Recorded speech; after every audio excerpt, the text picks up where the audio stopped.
midnight sun, 100 vessels took to the water,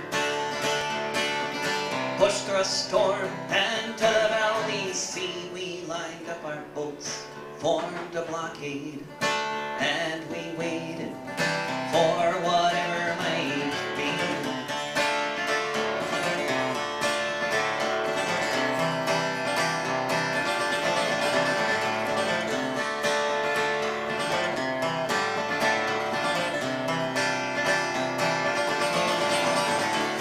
A tanker was approaching. It was a sight to see there in the twilight of the day. We saw it turning. We all cheered and cried as tanker after tanker after tanker turned away. A Coast Guard gunship from Seattle would take 3 days to get up to the Sound. We held the line till then we went back home to Cordova, to this hallowed, oiled ground. I am a fisherman, so were my parents, here in Cordova on Prince William Sound.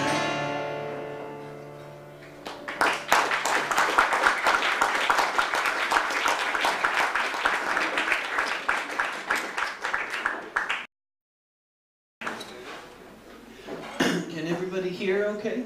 Is it? We can make it louder, we can make it quieter. Just fine. It's okay? Can't change the music, but we can change the volume.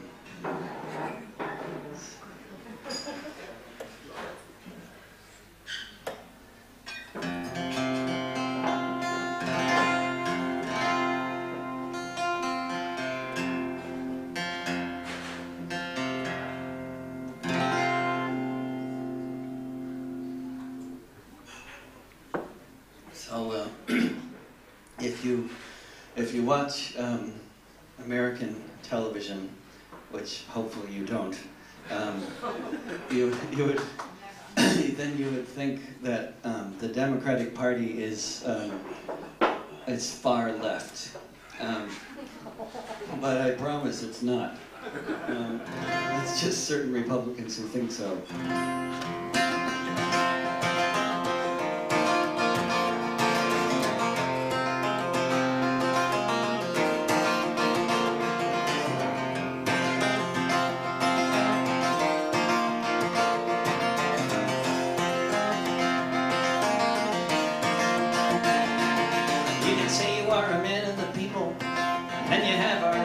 In mind, you can say you stand with the working class and you would march on our picket lines. You can say you're with the underdogs, not the billionaires on Wall Street. And you look so earnest as you shake the hands of all the good people you meet, but you don't fool me. No, you don't fool me. You can call yourself a man of action. You can say we've got to make haste. You can talk so convincingly about all the hazards we face. You can blather on about green jobs with nukes and natural gas. You can reminisce about your youth and the time that you smoked some grass, but you don't fool me. No, you don't fool me. You can say you are a man of peace. You can talk like you know the score. Yeah, if you were in the Senate at the time, you would have voted against the war. You can say that every drone strikes a blow for liberty. You can say this is not an empire, you just want everyone to be free, but you don't fool me. No, you don't fool me.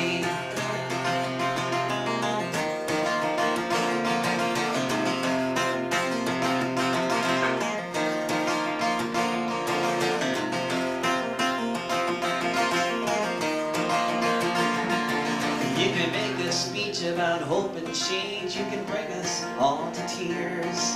You can list all your accomplishments, say give us 4 more years. You can make the case your party is so different from the other. You can say you've got my back, You can call yourself my brother, but you don't fool me. No, you don't fool me. You don't fool me. No, you don't fool me.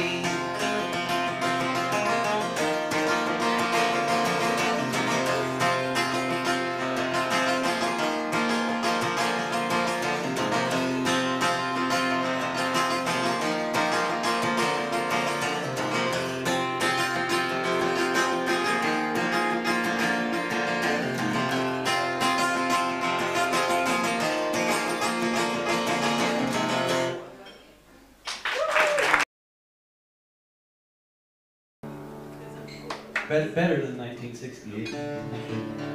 I mean, if you speak Arabic, you know.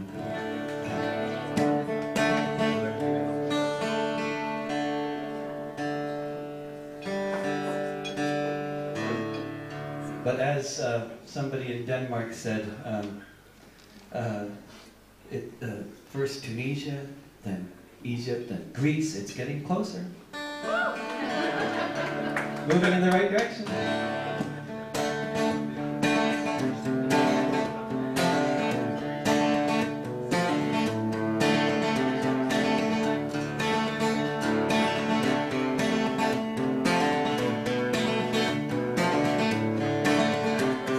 Muhammad had a vegetable stand.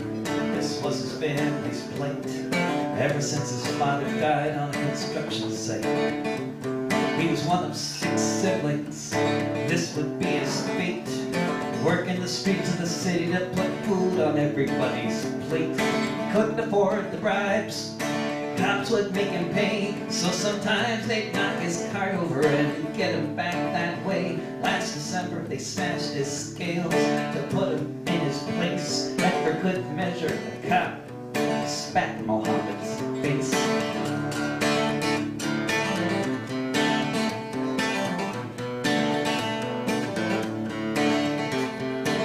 See the governor, maybe there was something he could do. Word came from on high, we don't talk to people like you. Muhammad, who was easy, was now living on a wire. He went and bought some paint and set himself on fire. Word spread through the region and soon you'd hear the scene. Proud and desperate people going up in flames. Sometimes the windows open, sometimes the floor it creaks. But no one knew what would happen in only a few weeks when the dictator ran away. When the dictator ran away.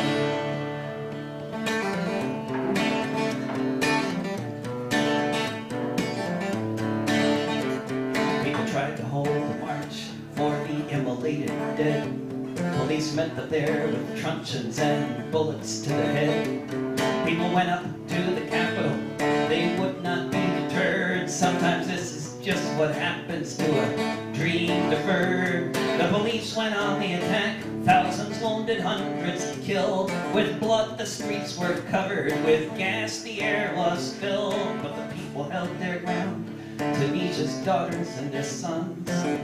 One day the cops had had enough, they just put down their guns when the dictator ran away. When the dictator ran away.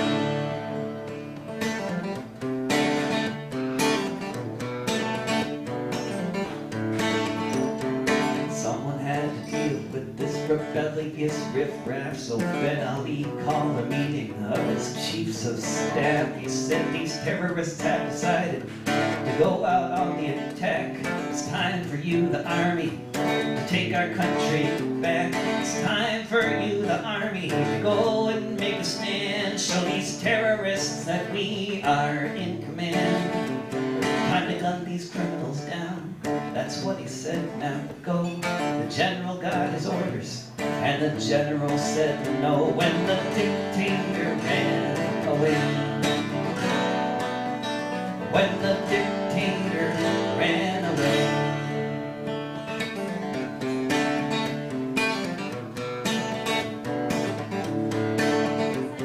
Ben Ali he got in a plane, tried to go to France, but he was a hot potato, so he did a little dance. Ended up in Jeddah to live there in exile, while his fellow warlords shiver from the Tigris to the Nile. All across Arabia, you can hear them talk and sing. Those who dare throw off their shackles and shout, let freedom ring. Where we'll be by next year is for anyone to say, but many will recall where they were on the day when the dictator ran away. When the dictator ran away.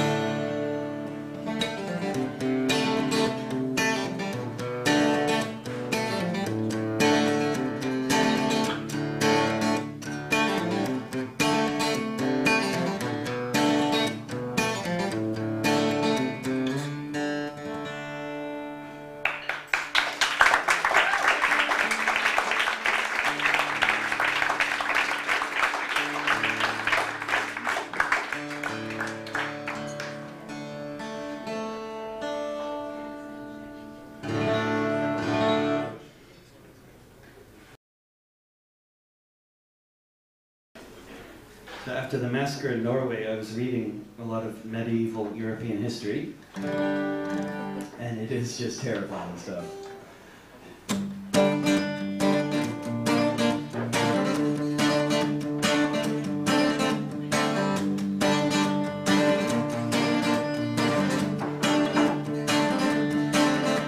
They say he acted alone for a Europe white and free, a sick and twisted man from an otherwise sane society, the image of Aryan blonde, almost iridescent, with a manifesto quoting from the Crusades to the present, but he stood on many shoulders, of this we can be sure, a millennia of xenophobes who slaughtered to be pure, since before the first crusade when a mighty Christian band hacked and stabbed and burned their way to the Holy Land. They say he acted alone, but in his mind he was another of those who came before him, his mighty Christian brothers who rode covered in armor, served their masters well. They vowed to chastity, they vowed to kill the infidel. They marauded west and east in the name of Christendom. They killed Jews, pagans, Muslims, fellow Christians by the thousand in the name of Jesus. From the Jordan to the Rhine, the red cross on their chest plates, their terrifying sign. In the shadow of the Knights Templar,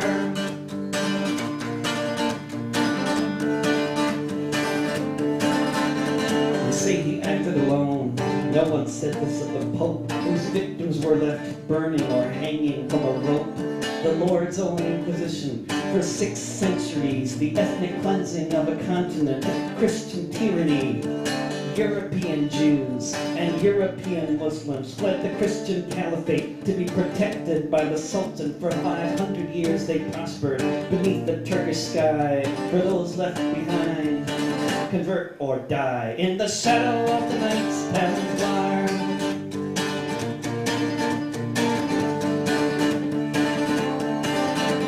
They say he acted alone, but he's living in a country where the xenophobic right is the second biggest party, and he's living on a continent that is overrun with prime ministers who tell us multiculturalism is done. They talk of their traditions, they swell with Christian pride, for their civilization built on Holocaust and genocide. Anders Breivik pulled the trigger, but he didn't write the play.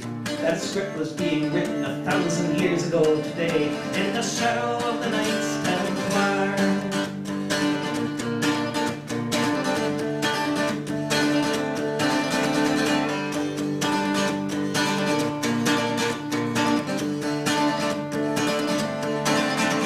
They say he acted alone, and they want us to believe that moderating rhetoric is the best we can achieve. But moderating rhetoric will bring us nowhere near to the understanding that the problem is right here. European empires, European greed, European Christians poison European seeds, European racists running European states, European tolerance for European hate, in the shadow of the Knights Templar.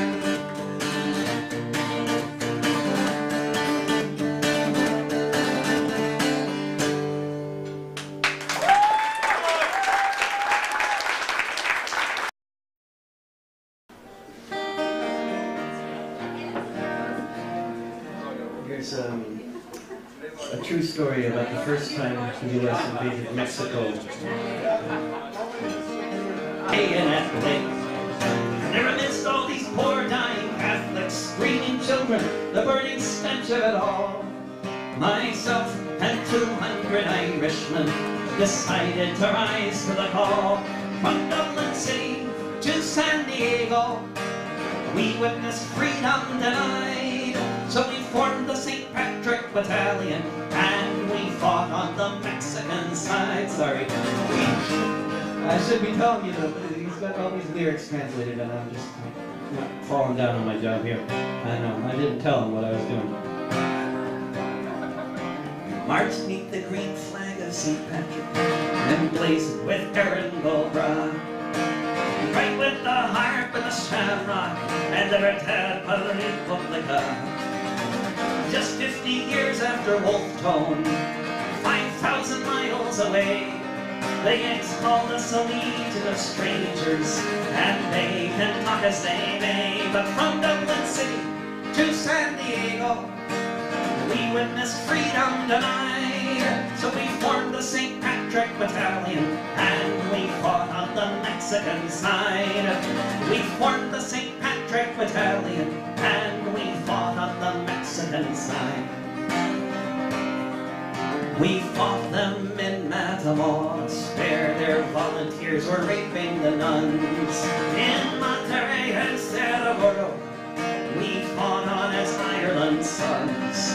We were the red-headed fighters for freedom, mixed these brown-skinned women and men. Side by side we fought against tyranny, and I dare say we'd do it again. From Dublin City to San Diego, we witnessed freedom denied. So we formed the St. Patrick Battalion, and we fought on the Mexican side. We formed the St. Patrick Battalion, and we fought on the Mexican side.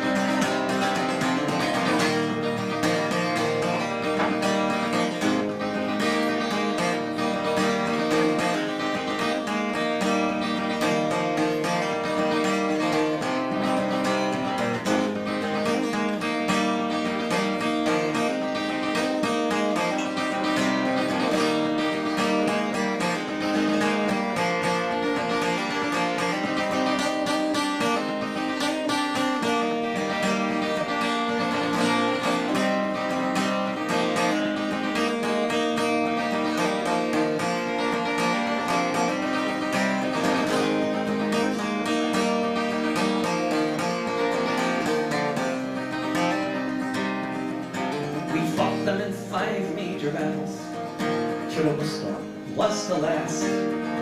Overwhelmed by the cannons from Boston, we fell after each mortar blast. Most of us died on that hillside at the service of the Mexican state. So far from our occupied homeland, we were heroes and victims of fate. From Dublin City to San Diego, we witnessed freedom denied. So we formed the St. Patrick Battalion, and we fought on the Mexican side. From Dublin City to San Diego, we witnessed freedom denied. So we formed the St. Patrick Battalion, and we fought on the Mexican side. We formed the St. Patrick Battalion, and we fought on the Mexican side.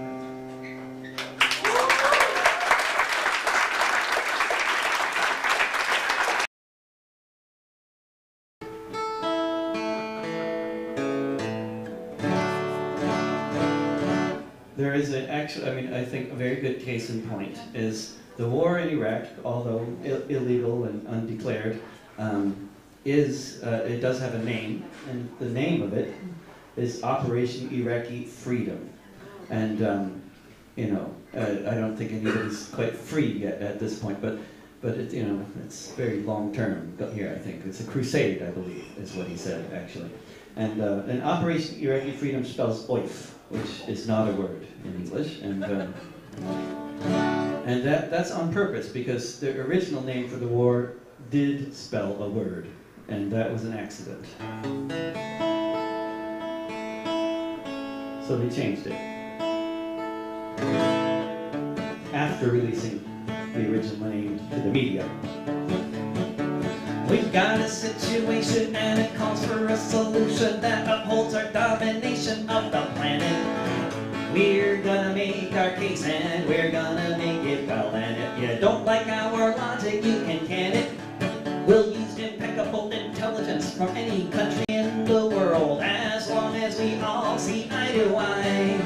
And if we don't find quite what we need, we know what to do. Just look into the camera and lie. It's Operation Iraqi Liberation. Tell me, what does that spell? Operation Iraqi Liberation. O-I-L. We'll lie about the missiles and the nuclear research. We'll lie about uranium. We'll build military bases and smile for recruiters as we give away bubble gum. We'll lie about Bin Laden, his connections with the Saudis. We'll lie about 911. We'll lie about the Ba'athist and connections to Al-Qaeda because we know there's none. It's Operation Iraqi Liberation. Tell me, what does that spell? Operation Iraqi Liberation. O-I-L. We'll lie about the North Koreans and we'll lie about Iran. And don't mention Israel. Keep those nuclear weapons out of this song. And we'll all get together swell. And we'll liberate these people. We'll liberate their money. We'll liberate their soil. We'll liberate their airports. We'll liberate their harbors. And we'll liberate their oil. It's Operation Iraqi Liberation. Tell me, what does that spell? Operation Iraqi Liberation. O-I-L. Operation Iraqi Liberation. Tell me, what does that spell? Operation Iraqi Liberation. O-I-L.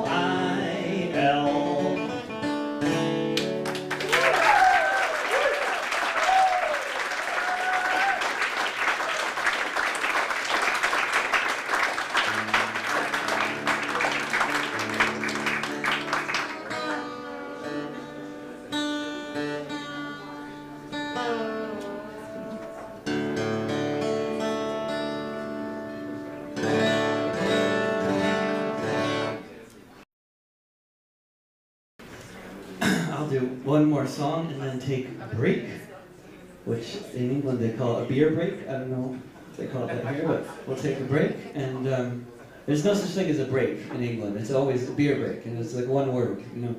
Which, and then I'll do it all over again in about with different songs, 15 minutes or so. And I have CDs here and €10, and then my latest recording you can only get on my website. You go to davidrovics.com and click on download Big Red Sessions. So, and it's free, but you know. But then you have to give me your email address in order to download it, and then I pass that on to the FBI. So it's all fair. So we have, I think, a number of people in this room who have risked their lives to join flotillas and other expeditions to try to break the siege of a place that has been for a number of years now completely cut off from the outside world. It's the world's most densely populated place, often referred by people in it as a prison. And then once they have the ghetto with the people who have been forced into the ghetto, known by the UN as refugees, then they bombed the ghetto. And when you occupy a country and you force people off of their land and into tents, and then you starve them, and then you bomb them, makes me think of certain other places, like in Poland. And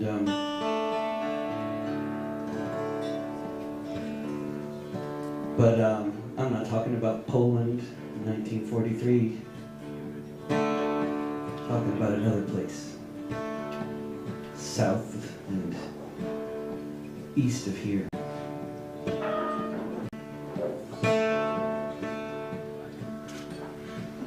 And this is the hardest place in the world to talk about this, outside of Israel, but it has to be talked about. Because the people there demand it, as they should. Nobody should be treated like that. In 48, they were driven out at the point of a machine gun. Families fled in fear to Jordan, Syria, and Lebanon. They fled around the globe, firmly held in terror strip, and about 1 million refugees ended up in the Gaza Strip. In 1967, the IDF moved in, and the refugees in Gaza became refugees again. Settlers took their farmland, soldiers took the ports, and the people were surrounded by military force. In 2007, they cut them off completely. No access to the borders, no access to the sea. The world began to see this unavoidable stamp. The most crowded place on earth was now a concentration camp. Israeli jet fighters bombed Gaza from the air, and they kept out the supplies needed to rebuild and repair. They kept out the convoys of humanitarian aid, uneven children going hungry, crushed and burned in bombing raids from around the world. Good people tried to get across the border to the other side. Almost all of them were turned away, deported back to Turkey, Jordan, France, the USA.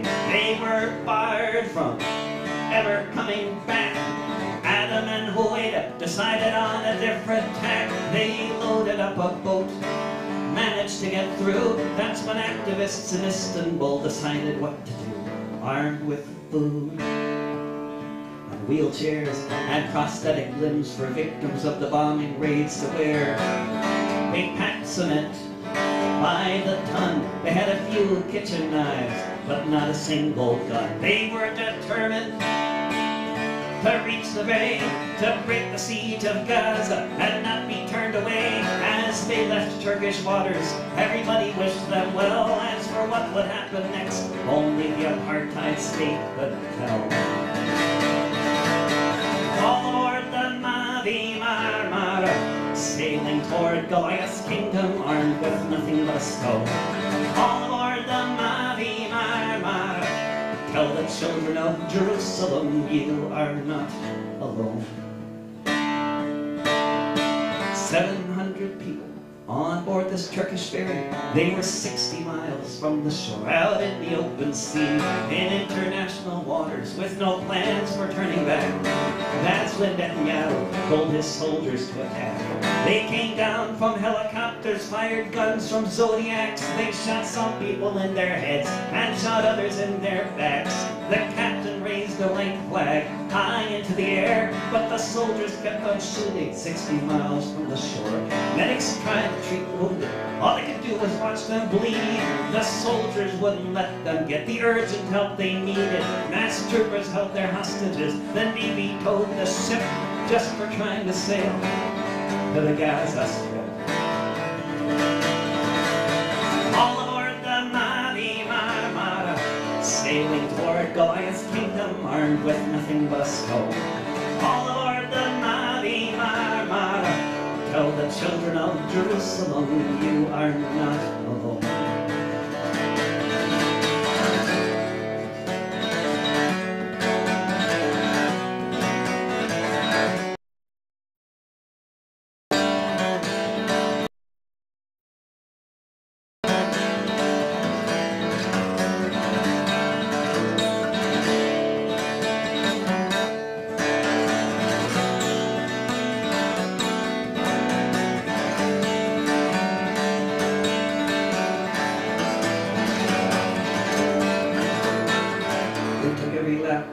camera and cell phone. This is what Goliath does to those who dare to throw a stone.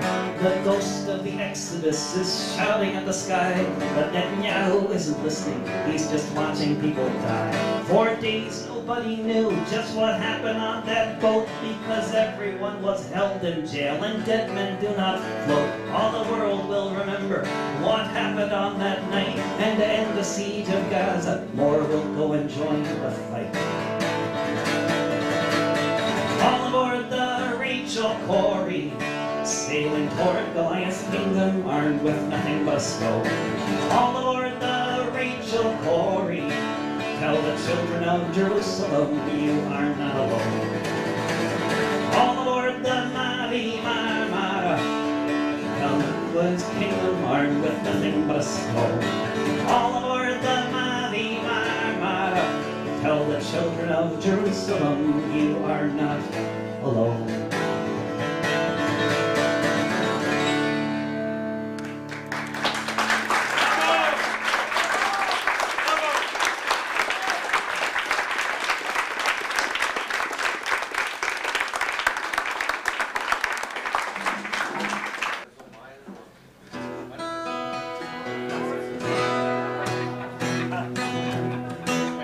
Lots of folks are revolting. They've had enough of this shit. The rich are getting richer. They're saying that's it. But with Luke it's different, that's clear. As he emerges from the fog, let's hear it for Luke and calls the riot dog. It's a fight between people, but he is no pawn. He knows exactly which side he's on. In the machine of capital, he is no cog. Let's hear it for Luke and it calls the riot dog. When a smoke bomb comes towards him, he kicks it back at the buzz.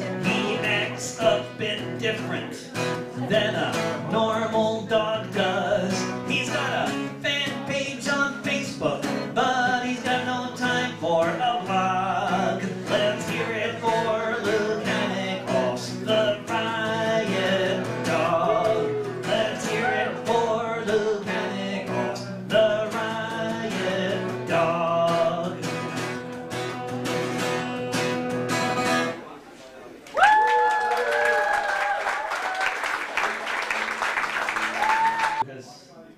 Perhaps had more influence on the world than just about anybody in the past couple of years, I think.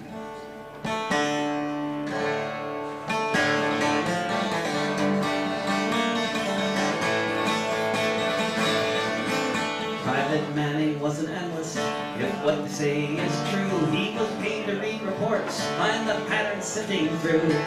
As he read the data, the patterns did emerge. Patterns that were clear both before and since the surge. Patterns of abuse of the most horrific kind. Gunning down civilians out of view and out of mind. Gunning down the opposition in the middle of the night. Setting off the scholars to be tortured out of sight. Sometimes you need desperate measures when you live in desperate times. Private Manning saw he was looking at war crimes. He wondered what to do to allow the dead to speak. He finally decided to contact WikiLeaks. Now it's all out on the table and everybody knows the emperor is naked, he's not wearing any clothes.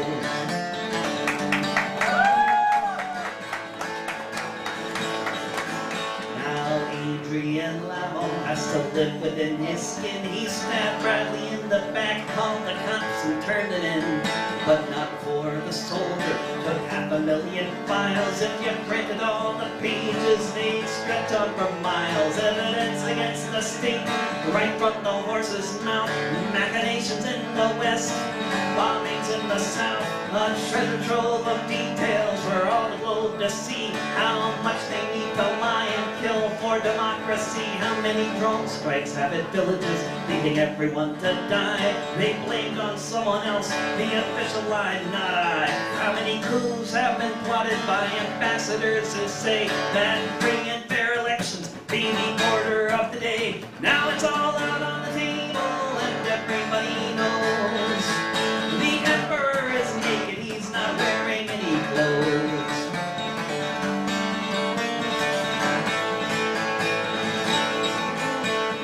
Genie's out of the bottle and they're trying to stuff it back and stop it from illuminating everything we lack, such as the rule of law or playing by the book. Look, you can read it, it's right here. The ship of state is run by crooks and they vilify the messengers, calling every name for daring to blow the whistle on the nature of their game. The game of taking lives and endangering the rest in order for the wealthy few to do what they do best, dominate the world for the corporate elite.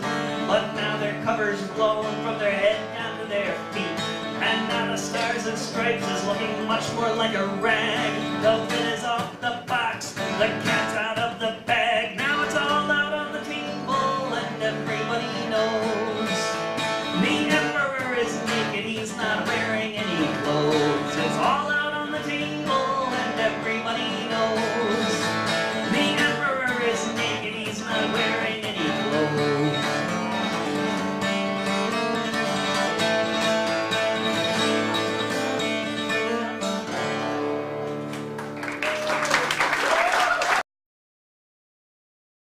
Denmark was not. It was in the 1970s. The fuel crisis had begun. The choices were presented to us as if we had none. Leaders of industry said they could solve the problem by mastering the power of the radioactive atom. Some folks in Western Jutland got a notion in their heads.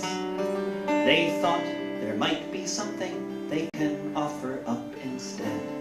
A few hundred people gathered in a little place called Finn and declared their will to harness the power of the wind. We're gonna build the biggest windmill in the world. We're gonna build the biggest windmill in the world. There were many who said their science wasn't sound, that such a mighty windmill would simply topple to the ground. Some of them were scientists, the vast majority were not. But they knew with years of effort, you could do a lot. Word about the project spread far and wide. 100,000 visitors came to help and advise. Until one day these windmill builders drove in with a crane and lifted up their giant wings with a mighty chain. We're gonna build the biggest windmill in the world. We're gonna build the biggest windmill in the world.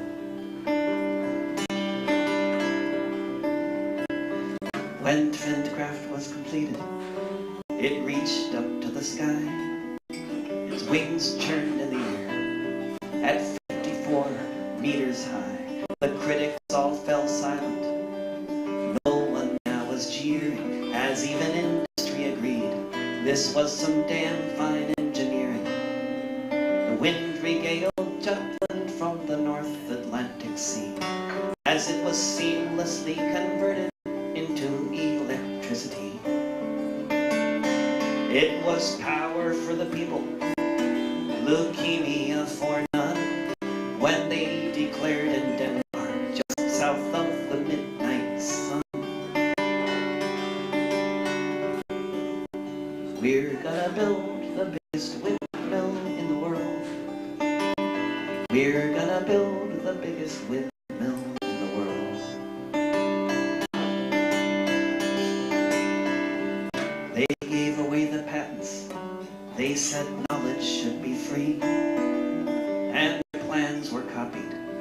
by a newborn industry. Soon Denmark would be known as a windmill building nation. And it all started with some hippies at the Vindkraft power station. Debates were held in Parliament about which way things should go. Build a nuclear reactor, the majority said no. It could have gone quite differently. In much of the world it did, except for those in Gulf War who said we're getting off the grid.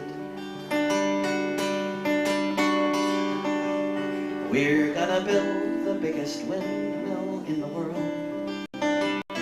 We're gonna build the biggest windmill in the world.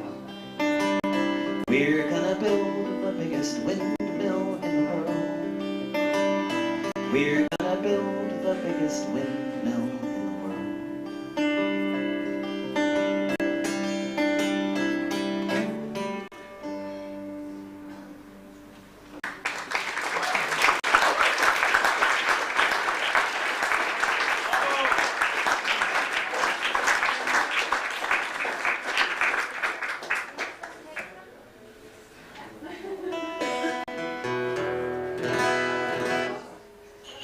Well, you know, I don't know. It probably doesn't show much, but I really like hip hop, and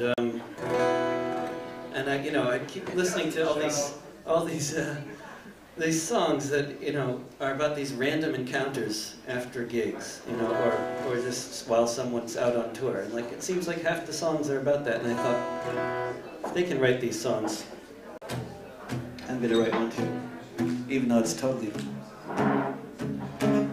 macho.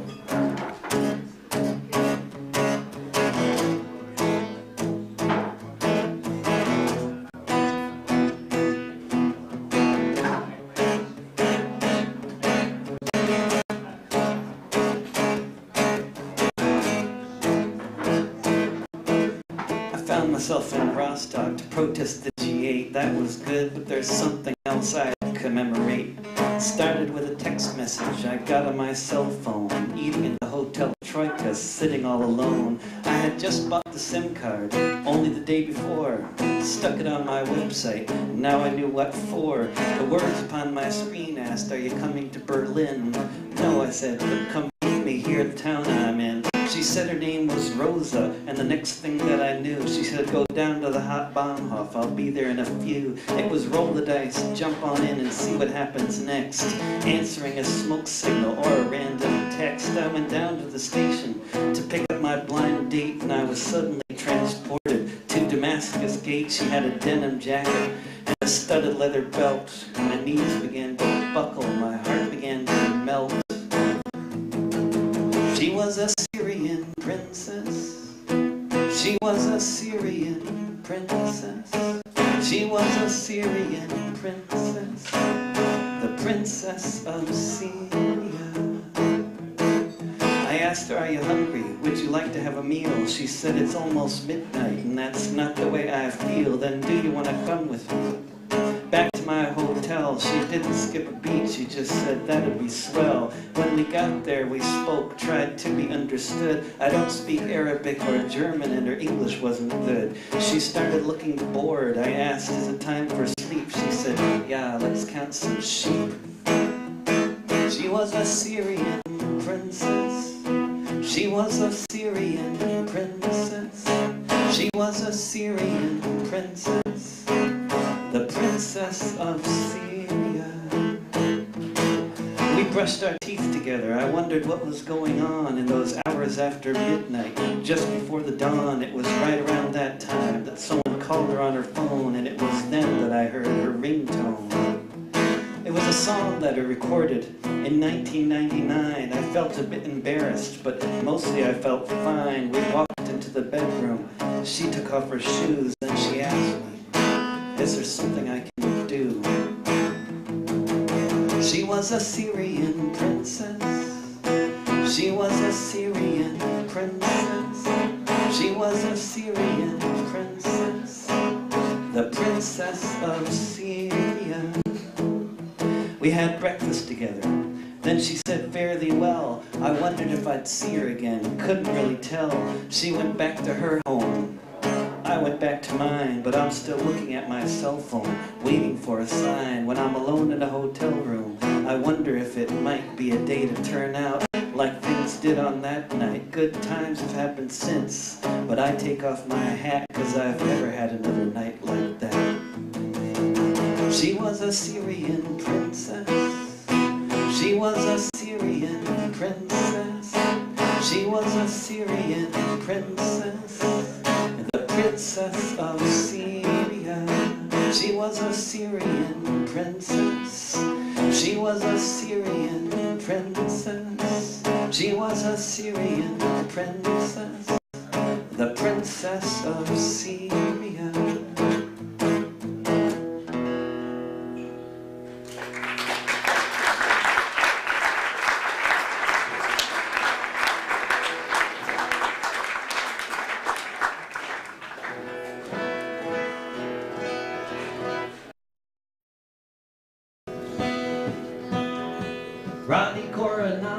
Arrested for a speech that he gave one evening by the San Diego beach. He stated his opinions, they sounded just like mine. Now they want to put him behind bars till 2029. Prosecutor said the problem was the speech, it showed intent. I couldn't figure out exactly what that meant. You can't describe an action, say you thought that it was swell. So what'll happen when we sing this? Who the heck can tell? But we don't like the Congo and we're gonna burn it down. Corporate terrorists driving out of town will bring a lot of gasoline, pour it on the floor, light a match, say a prayer, and run right out the door, burn it down. That's your part, by the way. If you want to break the law, you know. Burn it down. Yeah, burn it down. Burn it down. Burn it down. Burn it down. Burn it down. We're going to burn it down. Burn it down. Burn it down. Burn it down. Burn it down. Burn it down. Very good. If you just sang that chorus, then you just broke the law. To be an eco-terrorist, now you just gotta flap your jaw. And hey, who knows, by the time you have a chance to blink, whether you're a criminal might depend on what you think. But we don't like the bulldozer, we're gonna burn it down. Corporate terrorists driving out of town will bring a lot of gasoline, pour it on the floor, light a match, say a prayer, and run right out the door. Burn it down. Burn it down. Burn it down. Burn it down. We're going to burn it down. Burn it down. Burn it down. Burn it down. Burn it down. Burn it down. First they came for Ron, maybe next they'll come for you. Let me tell you what I think all of us should do. Sing the song with me, raise your fist and caterwaul.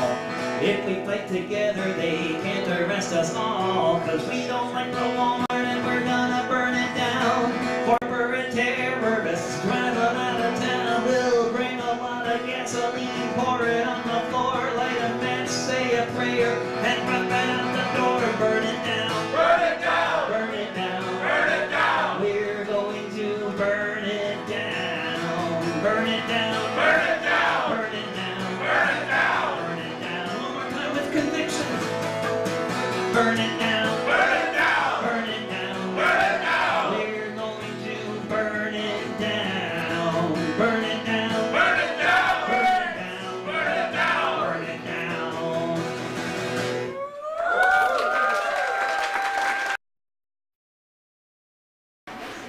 All right, here's one for all the pirates. I went outside one day and a man was standing there. He had a great big beard and lots of hair. He said, won't you come down to the shore and join my jolly crew? We'll wander around the world beneath the skies of blue. We'll sail upon the seven seas, travel near and far. Give for the rich and give to the poor and say har har har.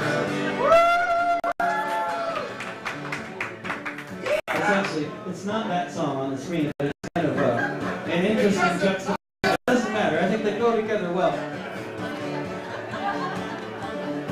We'll go out on the ocean, and when the coast is clear, we'll eat birthday cake each day of the year. We'll land on the little island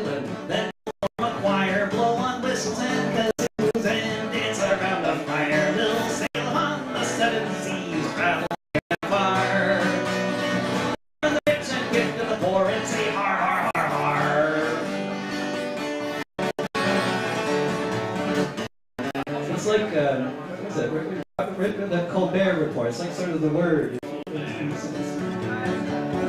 If we see the Navy, we will shout with pride. We are scary, hairy pirates, so you better run and hide. We'll stamp our feet up on the floor and our pants too. We'll take your stolen treasure, 'cause that's what pirates do. We'll sail upon the seven seas, travel far. Make the rich and give to the poor and say har har har har.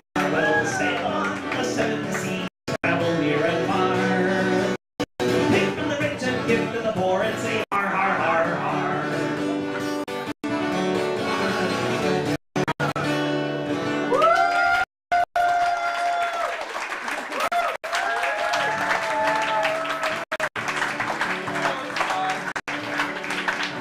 We're gonna have to do the one that's on the screen now. Hard heavy and lit. What's the first line though? Let me tell you the story of 100 ships traversing the great big sea, moving the riches of the world in large ships owned by the captains of industry. They were heading to places like Amsterdam, London, and LA, but they had to change their plans a bit when they were held up on the way. Here's to the pirates of Somalia, sailing the ocean blue. Here's to the pirates of Somalia, always a Jolly Roger. Adenhead is a town of fishermen, living lives of hardship and toil. But today they had a really good catch, 2 million barrels of oil. They travel with the Pirate's Handbook, doing what's just and fair, taxing the robber barons and taking their right share. Here's to the pirates of Somalia, sailing the ocean blue. Here's to the pirates. Here's to the pirates of Somalia. I'll raise a Jolly Roger to you. Well, there are those who don't like pirates. Well, I think they're just great. I only wish that I could shake their hands and say, good job, mate. I only wish that I could join them on the seas, keep those tankers at bay, tax the corporations and give the loot away. Here's to the pirates of Somalia, sailing the ocean blue. Here's to the pirates of Somalia, I'll raise a Jolly Roger and tell you. Here's to the pirates.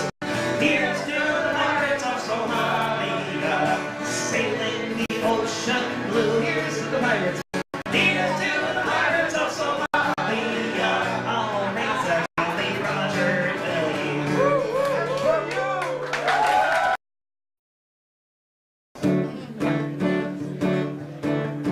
If anybody has a 9-volt battery, I'll stick it in my guitar and it'll sound better. But it's distorted, isn't it distorted? You don't have that. They were old when I was young, now they've all but passed away.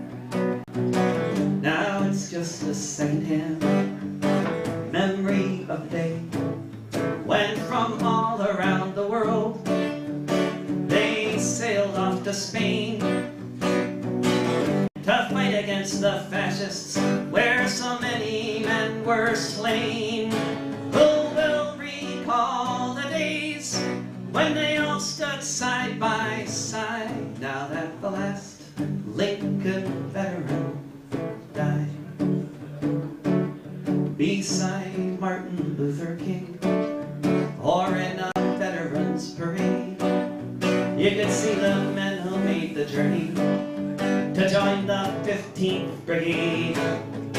When men of many nations, of most every creed and hue, Catholics Catholics and Protestants, atheists and Jews joined together in the trenches to turn back the fascist tide. Now that the last Lincoln veteran died,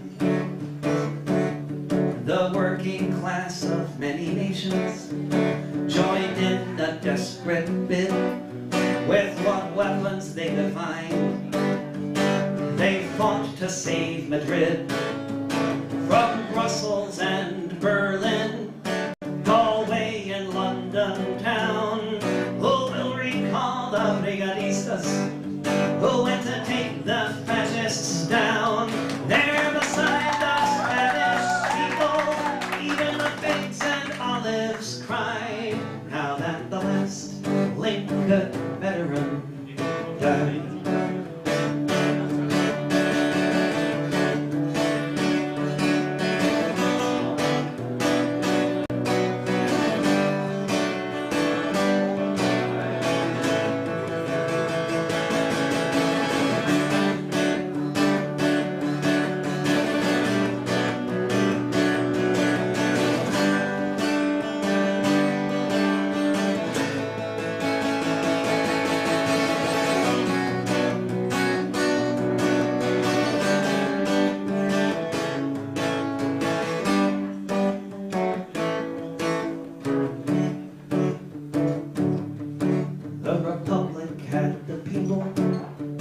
But the fascists had the tanks. But Il Duce and Der Führer deserve only some of Franco's thanks, 'cause the fuel to move the armor came from the USA, and the men that they gunned down were from New York and Frisco Bay. Uncle Sam claimed he was neutral. Who will remember how he lied? Now that the last Lincoln veteran died. They say people get conservative the older that they age.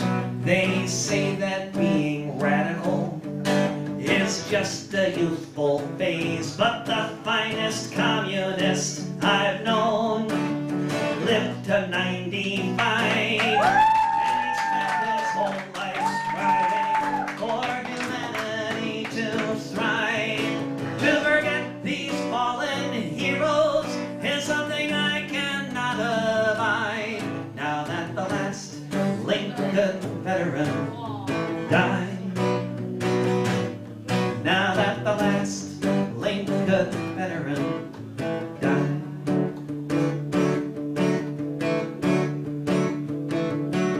There's a valley in Spain called Jarama. It's a place that we all know so well. It was there that we gave our manhood, where so many of our brave comrades fell.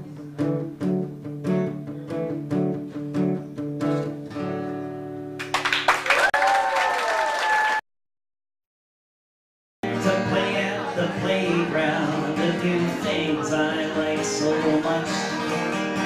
Run with my friends, play make-believe, swing on the swings and such.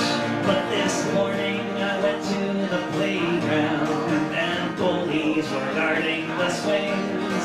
They knocked over the slide, dumped out the sandbox, took away all of our things. This playground is run by bullies, and they're all so big and mean. But this playground was made for all of us, and we're gonna change this scene.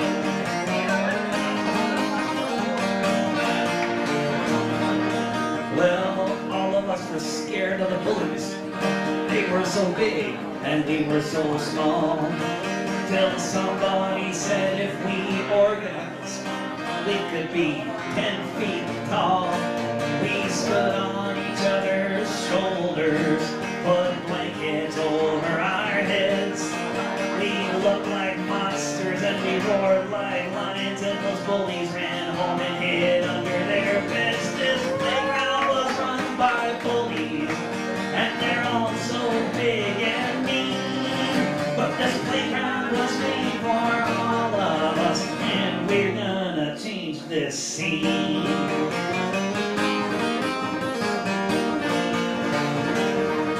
Well, we got that playground back, but then we looked across the street, saw the sewage plant belching out smoke, poisoning the ground under our feet. Is giving us all asthma, and the hour is getting late. So we marched across the way, and we blocked that factory gates. 'Cause this world is run by bullies, and they're all so big and mean.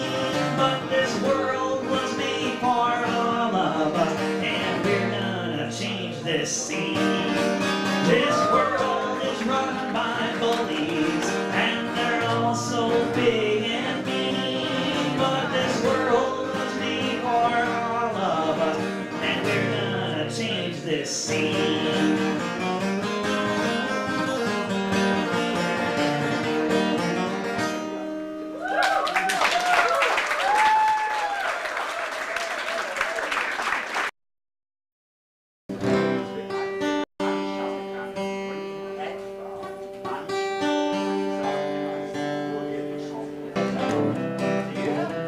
There was a knock one morning, a man was standing at my door. He said, "Hello, I'm from Halliburton. Had you heard of us before?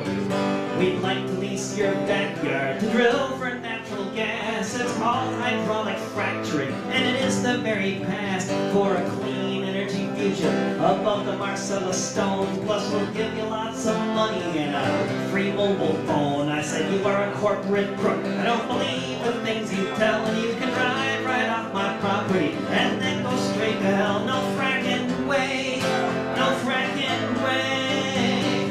This is how democracy works here in the USA. No fracking way, no fracking way, no fracking way." My neighbor was out of work and things were looking grim, so when the fracking guy came knocking, he had better luck with him. The company said, "Don't worry, everything will just be fine. So just sign your name right here, sir, on this dotted line." Pretty soon the water was tasting pretty dire. One day I lit a match and the water caught on fire. I thought about a lawsuit, then stumbled upon the fact that fracking is exempted from the Clean Water Act. No fracking way, no fracking way. I don't trust corporate salesmen, whatever they may say. No fracking way, no fracking way, no fracking way. As if the situation weren't sufficiently unattractive, we tested the water and found it was radioactive. Now my property is worthless. There's a tumor in my brain. Half of my neighbors are sick, the rest are just in pain. Maybe I should take the money, move off to live somewhere, but all the places I look at, they're fracking there. Our choices now are simple: lose that which we hold dear, or communicate the message in a way that's unstoppably clear. No fracking way, no fracking way. Tell these frackers to frack off, both tomorrow and today. No fracking way, no fracking way, no fracking way, no fracking way, no fracking way. Our blood fought so many pointless wars.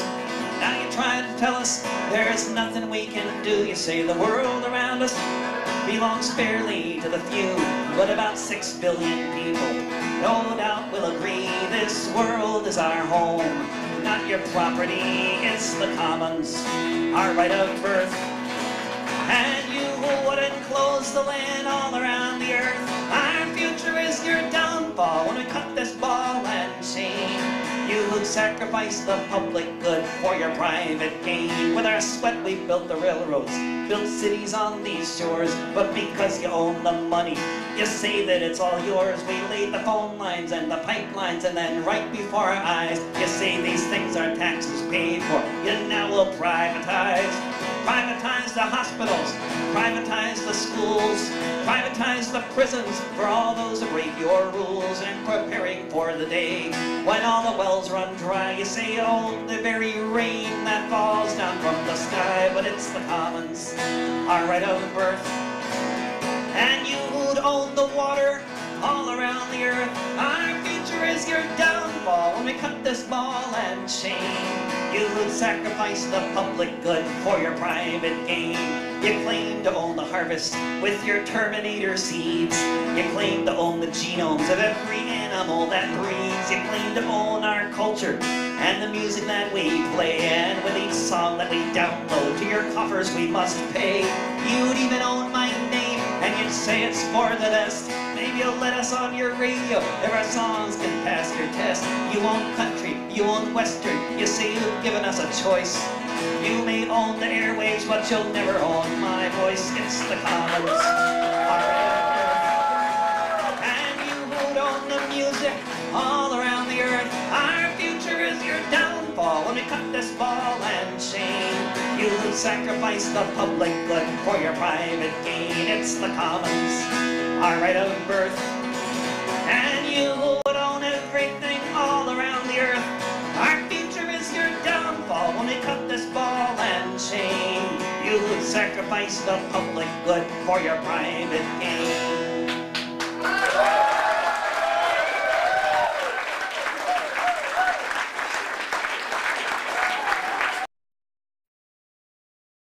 In Paris in 1871, this is Alistair Hewlett's English version, the Internationale.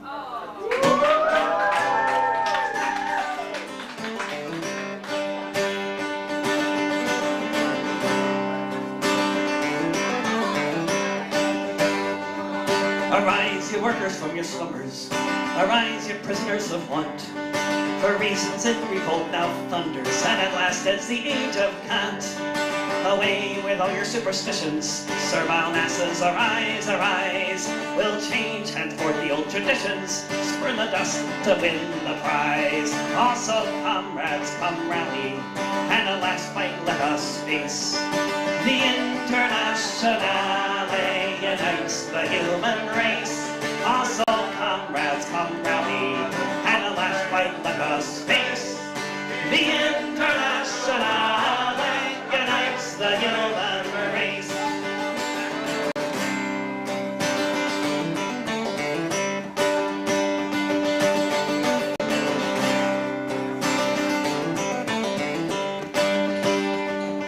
No more deluded by reaction.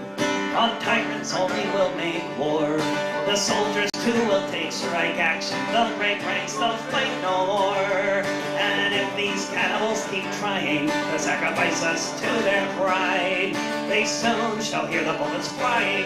We'll shoot the generals on our own side. Also, comrades, come rally, and the last fight let us face. The Internationale unites the human race. Also, comrades, come rally, and the last fight let us face. The Internationale unites the human race.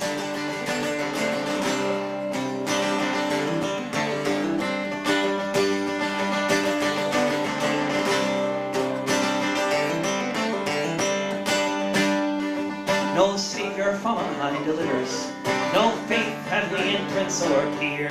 Our own right hand of change must shiver, chains of hatred, greed, and fear. Ere the thieves will out with their booty and give you all a happier lot. Each and the forge must do their duty and strike when the iron is hot. Also, comrades, come rally, and the last fight let us face. The Internationale unites the human race. Also, comrades, come rally, and the last fight let us face. The Internationale unites the human race. The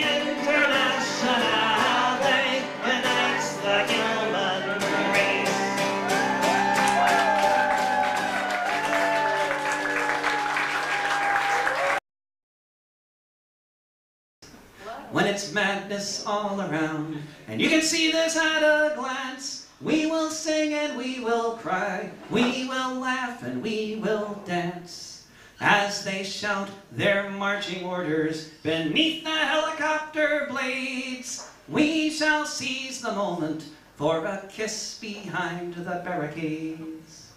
They will try to break our spirit, and at times they may succeed, but our love for the world is stronger than their greed.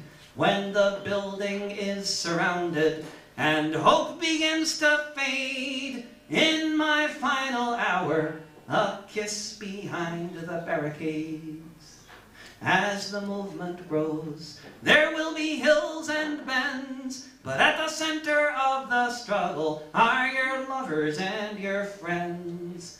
And the more we hold each other up, the less we can be swayed. Here's to love and solidarity and a kiss behind the barricades.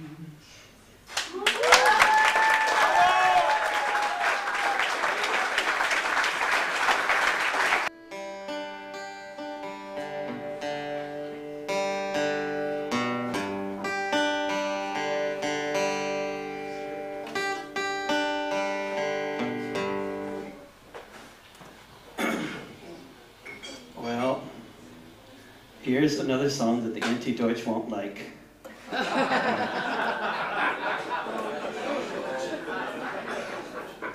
I feel so bad for them because they really mean well. I mean, they're really good kids. They're earnest, you know. It was strange when they picketed a gig of mine in Marburg some years ago, and but they were all so cute, you know. I couldn't be mad at them, you know. They called me a fascist and an anti-Semite. And, you know, it's just weird, because I've never been called a fascist or an anti-Semite outside of Marburg, but they called me these things, and then I'm trying to have a nice dialogue with them, but then this adorable 20-year-old blonde woman says, I don't talk to fascists. And I felt so bad, like, please talk to me, you're so cute. But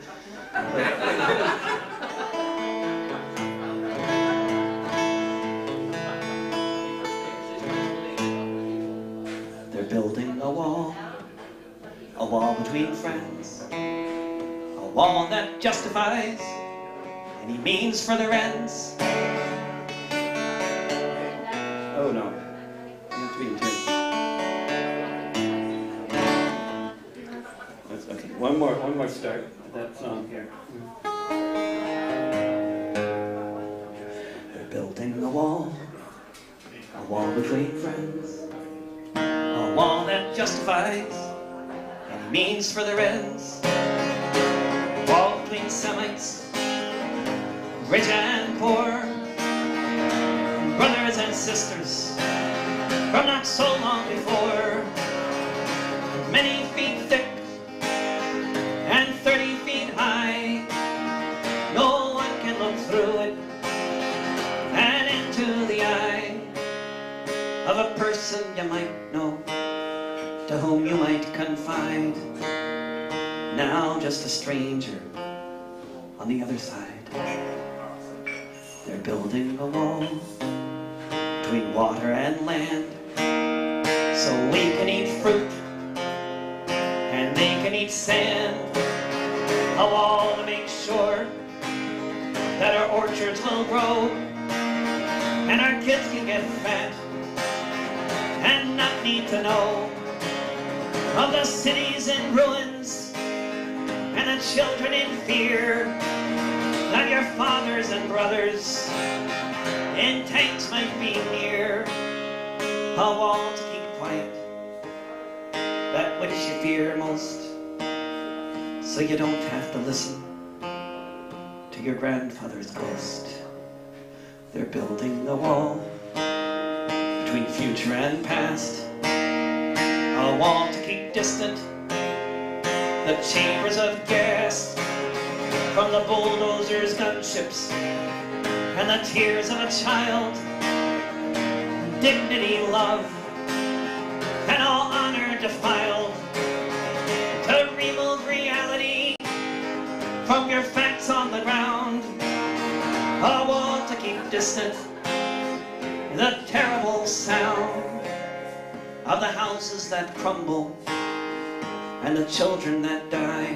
A wall to keep separate the truth from the lie.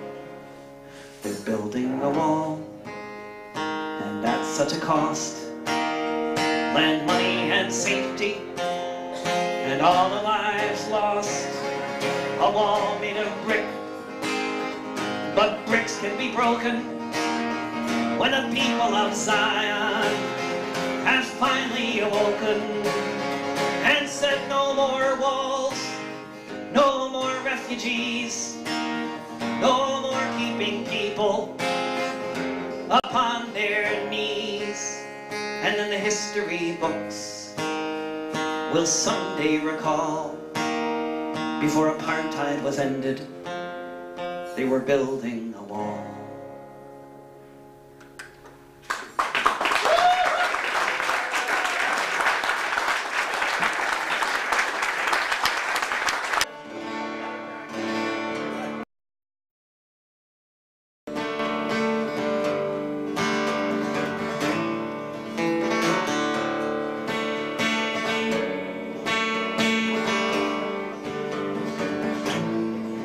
You're sitting there in front of me, floating in a cloud. Your chocolate eyes meet mine. You're whispering out loud thoughts that make me shiver, words that make me melt. And I can only be thankful for the deal I've been dealt, for the birds outside this window, for this guitar on my knee, for the smile on your lips, for the good you found in me. Looking at the wood stove and the towels upon the sink, with your fingers on my forehead, all that I can think is life is beautiful.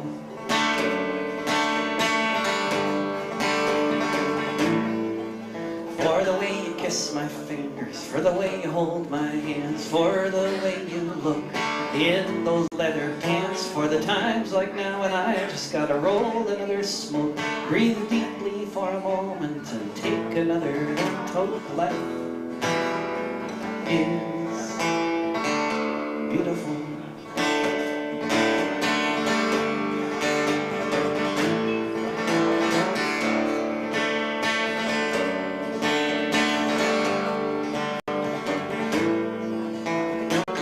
And when it's over and the afternoon is done, we can spend the evening dreaming of the rising sun. And even when the shadows look me right in the eye, I feel your heart within my belly like the stars up in the sky.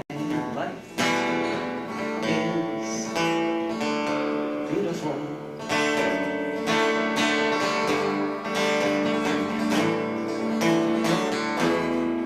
Life is beautiful.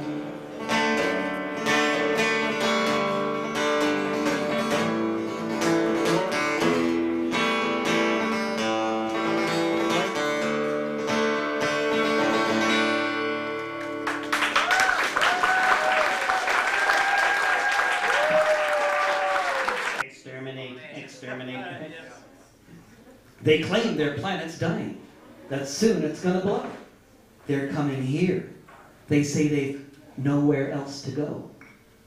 With their strange computer voices and their one eye on a pole, they're moving in, next door, and then they're signing on the dole. Asylum-seeking dialects are landing here at noon. Why can't we simply send them back or stick them on the moon?